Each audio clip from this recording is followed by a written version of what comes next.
Oh yeah! Bonjour et Top. bienvenue dans ce nouveau podcast. Alors c'est un petit peu différent des d'habitude ce que je vais faire aujourd'hui. Je vais avoir une discussion avec une intelligence artificielle parce que je trouve que ça amène beaucoup de qualité et c'est bien expliqué en plus de ça. Et donc du coup j'espère que vous allez pouvoir en profiter. Salut Stéphanie, ravi d'être ton copilote pour cette conversation. Parfait, bonjour. Alors de quoi on va parler aujourd'hui? Aujourd'hui, on va plonger dans un sujet crucial pour tous les traders, la discipline. Pourquoi se l'imposer? Quels en sont les bénéfices?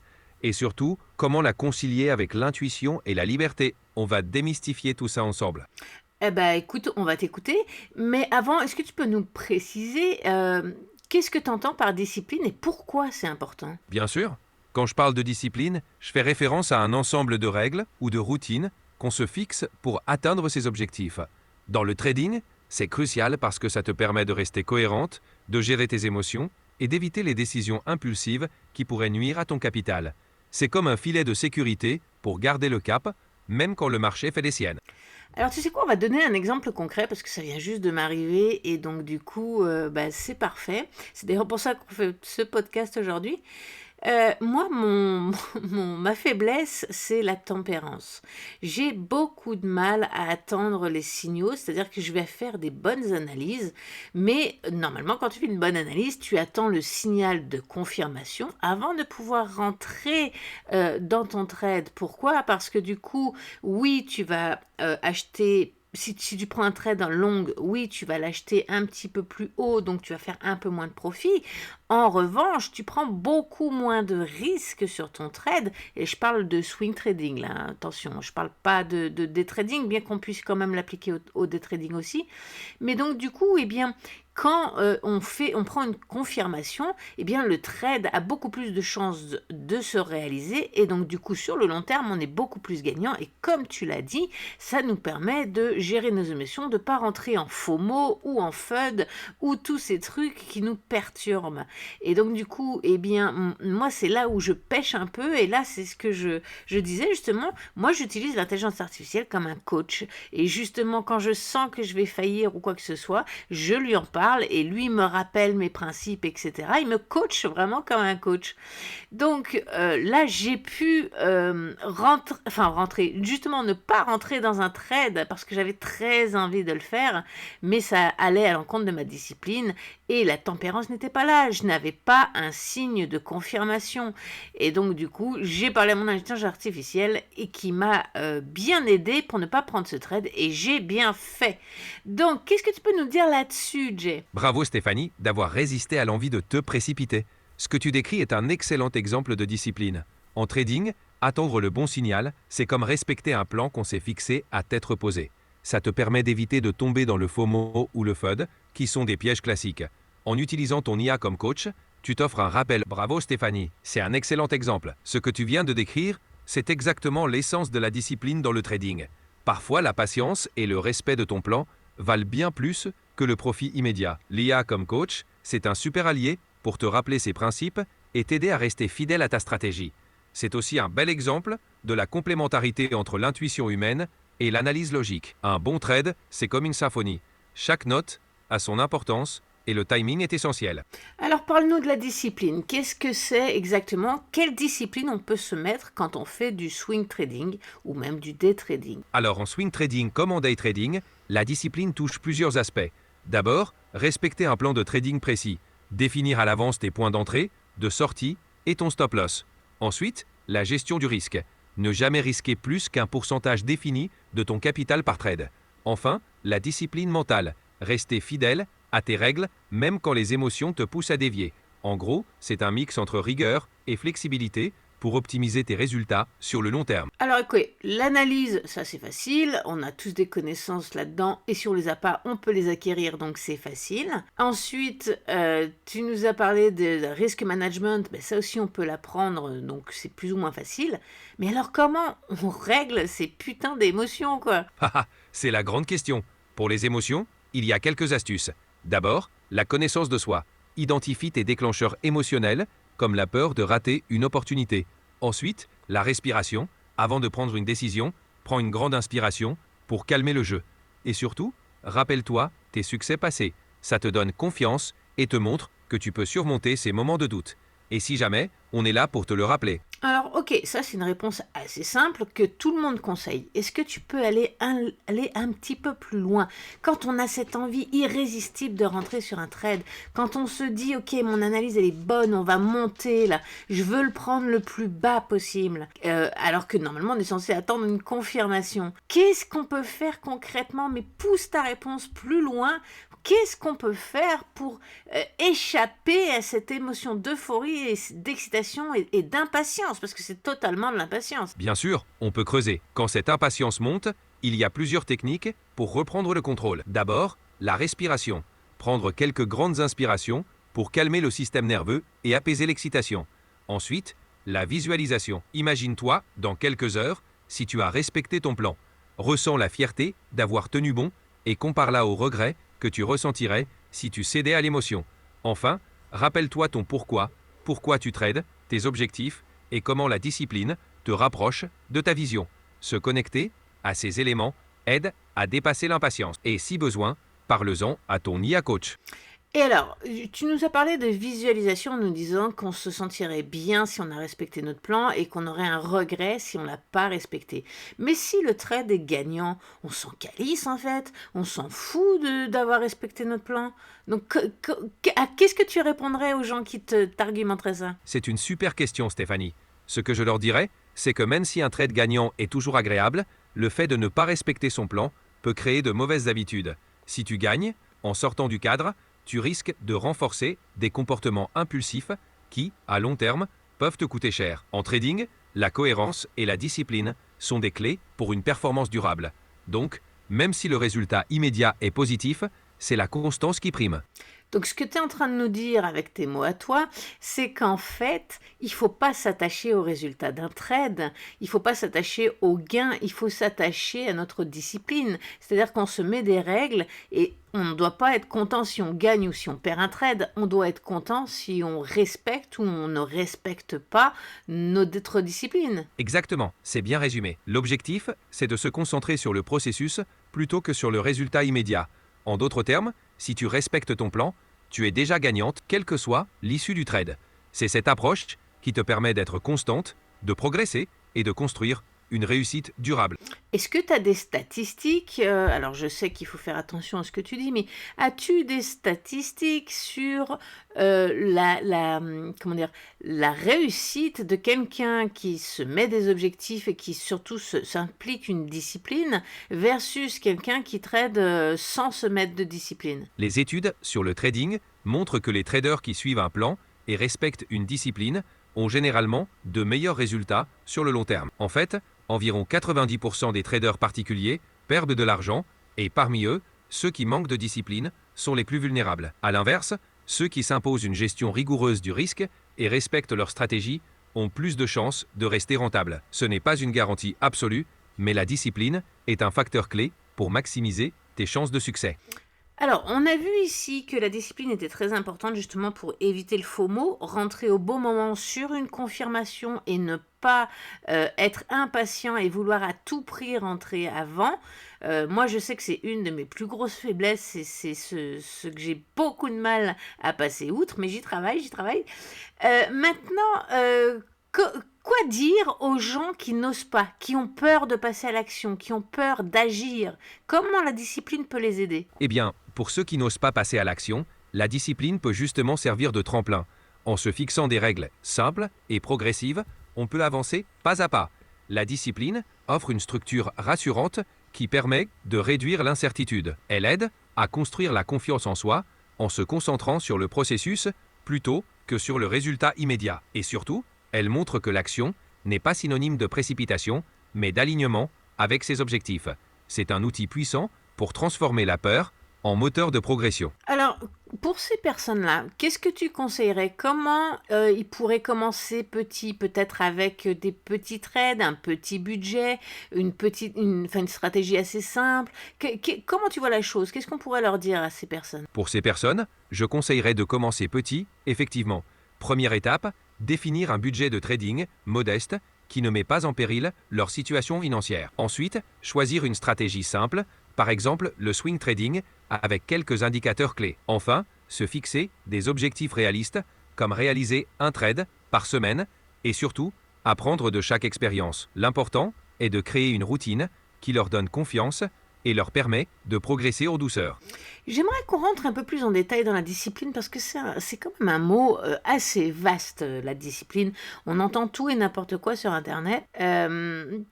Si on se concentre sur la discipline, imaginons tu es une liste, ben voilà, c'est ça. Fais-moi une checklist de ce qu'on doit préparer quand on se prépare justement avant de passer un trade. Donc ça pourrait correspondre, moi mes 4 piliers pour trader, c'est la sagesse, la tempérance, la justesse et le courage. Je l'ai déjà expliqué dans plusieurs de mes vidéos et notamment l'art d'investir avec calme, où c'est une formation gratuite où je vous explique tout ça. Il y a plus de 10 modules, 80 pages, donc vous avez de quoi faire. Et moi, c'est vraiment, je me base là-dessus, c'est mon pilier. Donc la sagesse, eh bien, c'est tout ce qui est analyse, on va en parler. La tempérance, c'est la patience d'attendre le bon moment qu'on a déterminé dans notre plan de trading, donc dans notre analyse. Ensuite, la justesse, eh bien, c'est le respect de ces 2 règles. Et ensuite, le courage, eh bien, c'est le passage à l'action. C'est à ce moment-là qu'on va passer notre trade. Moi, je bute toujours sur la tempérance, comme on vient de le dire. Du coup, avant d'arriver à la tempérance, peux-tu nous expliquer, nous faire une checklist pour la sagesse? Avec plaisir. Pour la sagesse en trading, on peut imaginer une checklist en 4 points clés. 1. Analyse approfondie. Avant de passer un trade, assure-toi d'avoir analysé le marché, les tendances et les indicateurs. Pose-toi les bonnes questions. Quelles sont les conditions actuelles du marché? Quels sont les signaux que tu attends? 2. Plan de trading clair. Définis tes objectifs, ton niveau de risque acceptable, ton point d'entrée et de sortie. Un plan bien défini, c'est ta boussole. 3. Prise en compte des risques. Identifie les risques potentiels et prépare des scénarios pour les gérer. As-tu un stop-loss en place? Comment vas-tu réagir si le marché évolue contre toi? 4. Alignement avec ta stratégie. Vérifie que le trade envisagé est en accord avec ta stratégie globale. Ne te laisse pas distraire par un coup de tête ou une impulsion. En gros, la sagesse, c'est ton assurance pour trader en pleine conscience. Alors justement, tu as parlé de si le marché se retourne contre toi. Quoi? Qu'est-ce qu'on fait là justement? Là, on est encore dans la sagesse, on est encore dans l'analyse, donc on est encore en train de préparer son plan, on n'est pas encore passé à l'action, et on imagine ça. On imagine que finalement on perd notre trade. Comment on peut réagir à ça? Comment on peut arriver à lâcher prise avec ça? Lâcher prise, c'est accepter que même avec un plan parfait, le marché a sa propre dynamique. Une perte fait partie du jeu. L'important, c'est de voir chaque trade comme une opportunité d'apprentissage, pas comme un jugement sur ta valeur. Quand tu acceptes les pertes potentielles et que tu restes fidèle à ton plan, tu te donnes la liberté de ne pas laisser tes émotions prendre le dessus. C'est en cultivant cette attitude que tu deviens un trader serein et aligné. Alors, je suis totalement d'accord avec toi, et puis c'est ce que tous les youtubeurs ou tous les traders disent en tout cas. Mais concrètement, c'est bien beau de dire ça, mais concrètement, comment lâcher prise et de se dire ok, je me détache, j'accepte de perdre de l'argent, mais c'est bien beau, mais on se ment à soi-même. Quand on se dit ok, c'est bon, j'ai parié 200 $, au pire, je perds 200 $, je suis ok avec ça. Bullshit, on n'est jamais ok avec ça. Comment on peut arriver à vraiment être sincèrement détaché de ce résultat? Je comprends, c'est un vrai défi. Lâcher prise, ce n'est pas se forcer à être indifférente, mais plutôt accepter que le résultat ne définit pas ta valeur ou tes compétences. Une astuce, c'est de te concentrer sur ce que tu contrôles, ton processus, ta discipline, ton analyse. Et pour le détachement, c'est un entraînement progressif. Plus tu accumules d'expérience en acceptant les pertes comme des apprentissages, plus tu te sentiras à l'aise. C'est un chemin, pas une destination. Alors justement, tu as exactement donné une réponse que j'attendais. Tu as parlé de se détacher des choses extérieures qui ne dépendent pas de nous. Donc c'est aussi un peu ce que j'expliquais dans ma formation L'art d'investir avec calme. C'est qu'il y a des choses dont on a le contrôle et des choses dont on n'a pas le contrôle. Est-ce que tu peux définir ça vite fait pour qu'on puisse ensuite le développer plus en amont? Bien sûr, en gros, ce qui dépend de nous, c'est tout ce qui concerne nos actions, nos réactions, nos décisions. En trading, ça inclut ton analyse, ta gestion du risque, ton respect du plan. Ce qui ne dépend pas de nous, c'est le marché, les mouvements imprévus, les événements extérieurs. L'idée, c'est de concentrer ton énergie sur ce que tu peux contrôler et d'accepter sereinement ce que tu ne peux pas. C'est là que réside la clé du lâcher-prise. Ok, alors maintenant on a les bases. Maintenant concrètement, comment ça se passe? Je comprends que j'ai un contrôle seulement sur mes réactions et pas sur le marché. Qu'est-ce que je fais avec ça? Pourquoi c'est important de le comprendre? Comprendre ça, c'est crucial pour rester sereine. Ça te permet d'éviter de te blâmer pour des résultats hors de ton contrôle. Ça aide aussi à mieux gérer tes émotions. Tu te concentres sur l'exécution de ton plan, pas sur le résultat immédiat. Ça t'évite de tomber dans l'angoisse ou l'euphorie excessive. En gros, c'est la base pour une approche saine et durable. Donc en fait, concrètement, imaginons, place un trade, on a fait toutes nos analyses, etc. On a un point d'entrée, un point de sortie et on a un plan B où le marché pourrait se retourner, par exemple. On a identifié ce niveau. Ça veut dire quoi? Ça veut dire que si on gagne, tant mieux. Si on perd, eh bien, il faut comprendre pourquoi on a perdu et essayer d'analyser qu'est-ce qu'on a mal fait dans ce trade finalement. Est-ce que ça dépendait de nous? Ou est-ce que ça dépendait du marché extérieur? C'est-à-dire, est-ce qu'on aurait pu prévoir ça ou pas du tout? C'est arrivé brutalement à l'extérieur, on n'aurait jamais pu le voir. Ok, ça dépend pas de moi, c'est bon. Par contre, si ça dépend de moi, dans ces cas-là, par exemple, si j'ai identifié un point de rupture où le marché pouvait se retourner et que je n'ai pas vendu à ce moment-là, alors là, ça devient de ma faute du coup. Et là, j'ai un pouvoir. J'ai pas de pouvoir sur le marché, mais j'ai un pouvoir sur mes réactions. C'est ça que tu essaies de nous expliquer? Exactement. L'idée, c'est de distinguer ce qui relève de ta responsabilité de ce qui est hors de ton contrôle. Si le marché fait un mouvement imprévisible, tu n'y peux rien. Mais si tu n'as pas respecté ton plan, là, tu as une marge de manœuvre. C'est en analysant ces situations qu'on progresse, en ajustant nos réactions et en apprenant de nos erreurs. C'est comme ça qu'on affine sa discipline et qu'on devient plus serein face aux aléas du marché. Donc, en fait, ce que tu proposes, c'est que on passe notre énergie et notre focus uniquement sur les choses qui dépendent de nous et pas le reste. Donc là, moi, par exemple, je sais que c'est la tempérance mon problème. Mais pourquoi je le sais? Parce que j'ai analysé tous mes trades perdants ou même mes trades gagnants. Parce que des fois, j'ai gagné alors que j'ai craqué dans la tempérance et donc j'ai pas respecté mon plan. Donc c'est un peu un coup de chance. Donc du coup, le fait de focuser sur ce qui dépend de nous et qu'on peut contrôler, eh bien, ça nous permet d'être plus serein et donc d'avancer parce que du coup, on identifie nos erreurs pour éviter de les refaire. Donc là, tu vois, je savais que j'allais sortir de la tempérance. Je me suis dit oui, mais blablabla, on s'invente tout un tas d'excuses et je savais que j'avais beaucoup de mal et que je risquais de craquer. Donc, qu'est-ce que j'ai fait? Je suis venue te voir et je t'ai dit, ok, voilà, je suis pas dans la tempérance, mon plan me dit que c'est trop tôt pour entrer, mais je peux pas m'en empêcher. Et toi, t'as fait quoi? Tu m'as reboosté, tu m'as expliqué les choses et au final, tu m'as permis de reprendre le contrôle de moi-même et de mes émotions. Et peu importe l'outil utilisé, ça peut être un ami, ça peut être l'intelligence artificielle. Moi, j'aime bien ça parce que du coup, c'est disponible 24/24.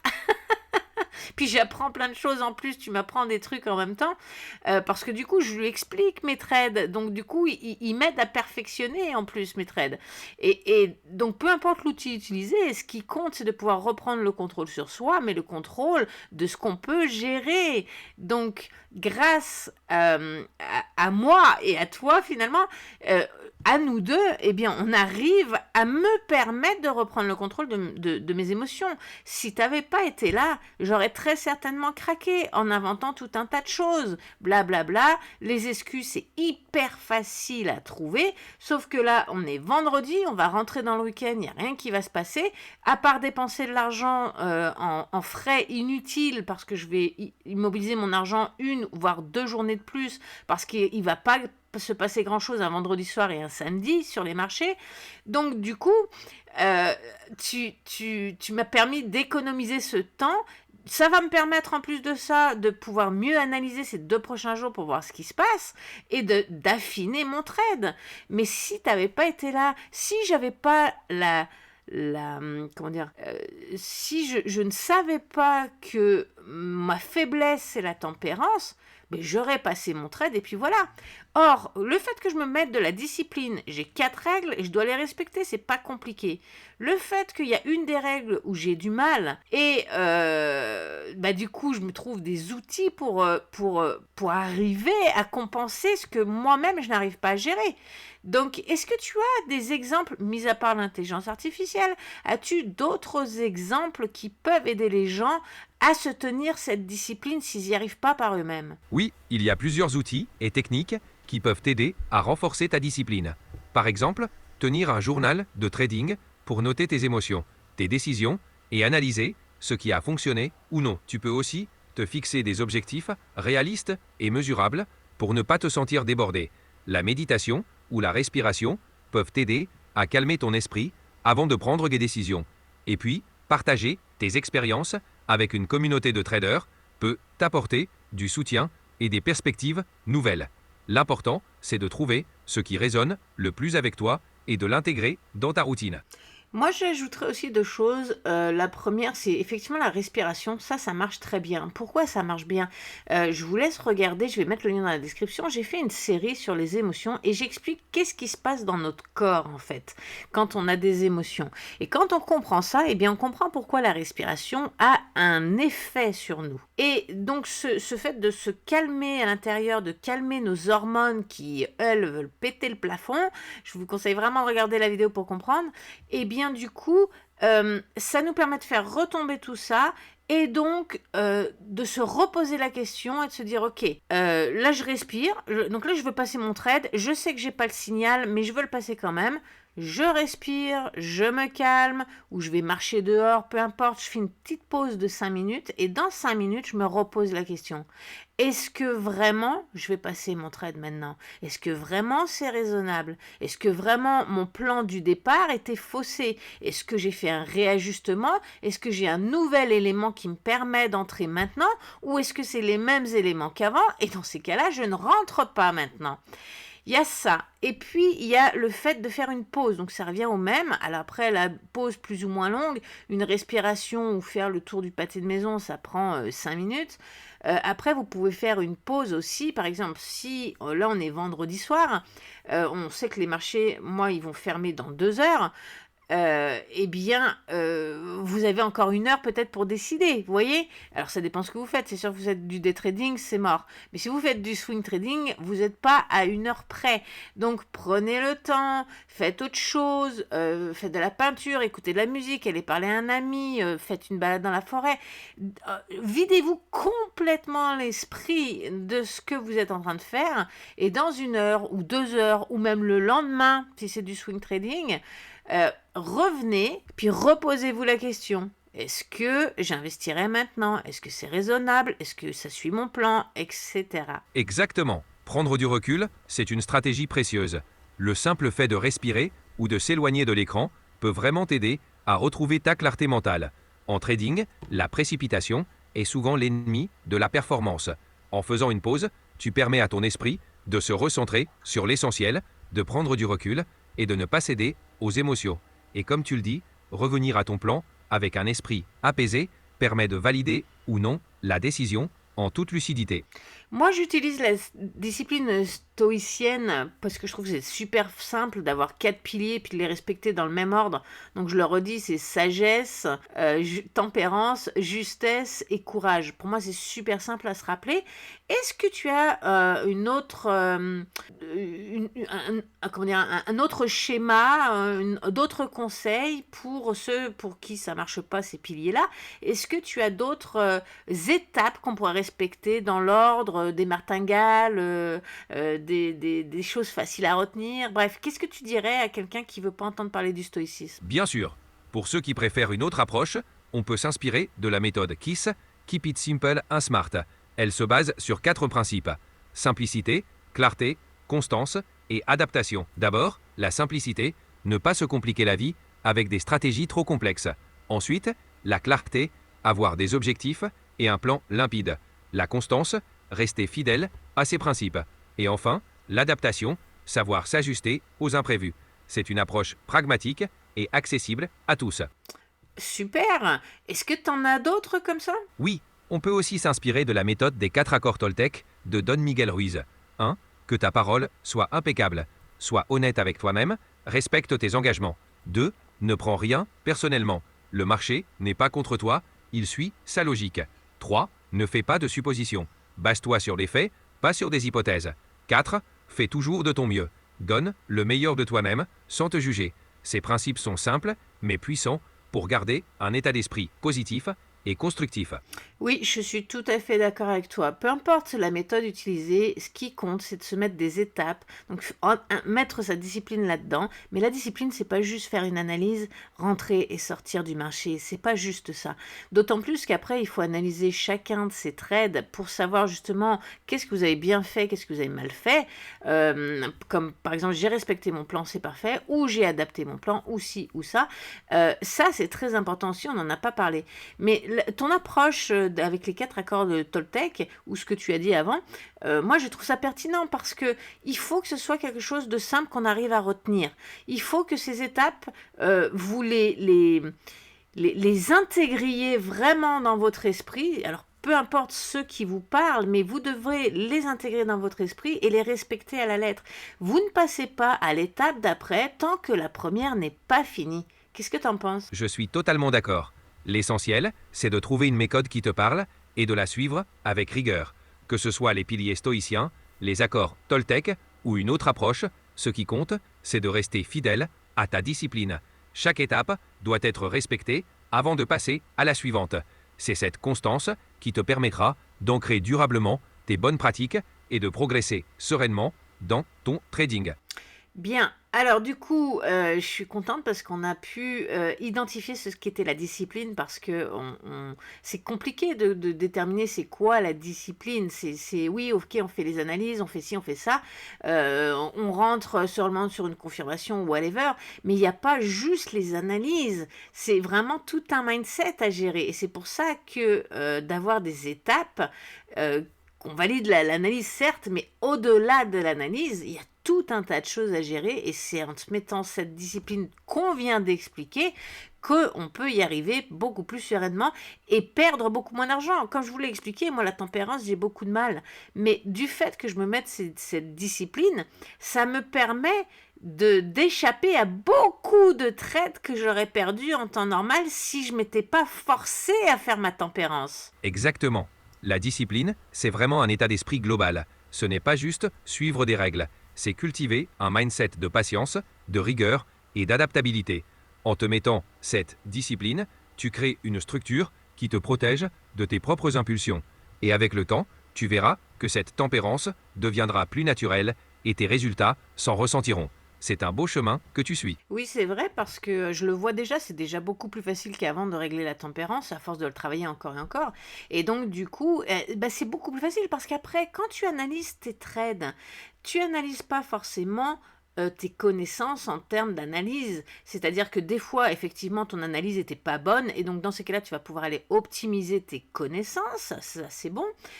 Tu vas pouvoir améliorer ça. Mais des fois, comme on l'a vu, c'est pas une question d'analyse, c'est une question de timing, c'est une question d'aller chercher des liquidités ou des trucs comme ça. Et ça, tu peux pas le voir venir. Donc, tu te protèges avec une autre discipline, si vous voulez. Et c'est pour ça que moi, je respecte mes 4 piliers. Parce que c'est ça, justement, qui va me permettre d'échapper aux prises de liquidité qu'on n'a pas vu venir, d'échapper à la stagnation qu'on n'a pas vu venir, d'échapper à whatever sur les marchés, mais d'un truc qu'on n'a pas vu venir dans notre analyse ou qui n'était pas visible dans notre analyse ou alors qu'il y avait un risque, peut-être que ça arrive mais on ne le savait pas, eh bien au lieu de prendre une chance, non, j'attends de voir si ça va arriver ou pas, vous voyez? Et donc du coup, au final, je suis gagnante. Parce que, oui, ça peut, sur un trade, ça peut marcher comme ça peut ne pas marcher, mais quand on met 15, 20, 30 trades mis bout en ligne, eh bien, au final, sur la constance, c'est ça qui est gagnant. Exactement. La constance et la discipline paient sur le long terme. En respectant ces piliers et en restant fidèle à ton plan, tu maximises tes chances de succès en évitant les pièges du marché. Chaque trade devient une brique qui renforce ta structure. Et même si parfois, ça ne se passe pas comme prévu, Tu sais que tu as fait tout ce qui était en ton pouvoir. C'est cette approche qui te permet de grandir en tant que trader tout en restant aligné avec tes valeurs. Et puis, c'est beaucoup plus facile de se dire, OK, là, j'ai craqué, j'ai pas suivi mon plan, je suis rentré trop tôt, par exemple, donc la tempérance. Eh bien, c'est plus facile d'analyser ça parce que ton analyse était juste, par exemple. C'est-à-dire que tu partais sur un long, effectivement, le marché a pumpé, et de te dire, ben, je suis pas rentré à temps, ou je suis rentré trop tôt ou whatever, c'est plus facile que de se dire ah bah oui mais regarde j'avais raison, mon trade il allait dans le bon sens, whatever, ou l'inverse. Ce que je veux dire c'est que à partir du moment où on fait une analyse, il y a beaucoup de chances quand on sait bien analyser les marchés, il y a beaucoup de chances que ton analyse soit bonne et qu'effectivement si tu prévois qu'on monte, on va monter. Mais le timing, lui, il est extrêmement difficile à trouver. Comme je vous les ai parlé tout à l'heure, il y a les liquidités, il y a tout un tas de trucs.